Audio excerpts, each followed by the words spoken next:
গল্পের নাম এক কাপ নীরবতা। বৃষ্টি থেমে গেছে, কিন্তু রাস্তায় এখনো ভেজা গন্ধ।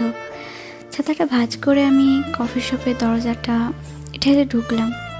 ঠিক তখনই চোখ পড়ল সামনে বসে থাকা মানুষটির দিকে।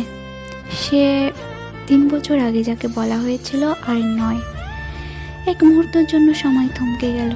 সেও তাকিয়ে আছে আমার দিকে, চেনা চোখ, কিন্তু তাতে আর আগের দাবি নেই, শুধু অবাক হওয়া আর একটু নরম হাসি। তুমি ভালো আছো? কথাটা খুব সাধারণ, তবু বুকের ভিতরটা কোথাও কেঁপে উঠল। ভালো, আমি বললাম।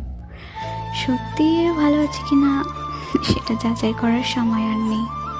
আমরা দুজনেই হাসলাম। নীরবতার ফাঁকে কফির কাপ থেকে ধোয়া উঠছিল, যেন পুরনো কথাগুলোকে গোপনে উড়িয়ে দিচ্ছে। কোনো অভিযোগ নেই, কোনো ব্যাখ্যাও না, শুধু দুজন মানুষ যারা একসময় খুব কাছাকাছি ছিল আর এখন যথেষ্ট দূরে থেকেও শান্ত।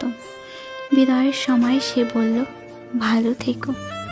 আমি মাথা নাড়লাম। সে চলে গেল আর আমি বুঝলাম কিছু মানুষ জীবনে আসে গল্প হয়ে, থেকে যায় স্মৃতির পাতায়, আর সেটাই যথেষ্ট।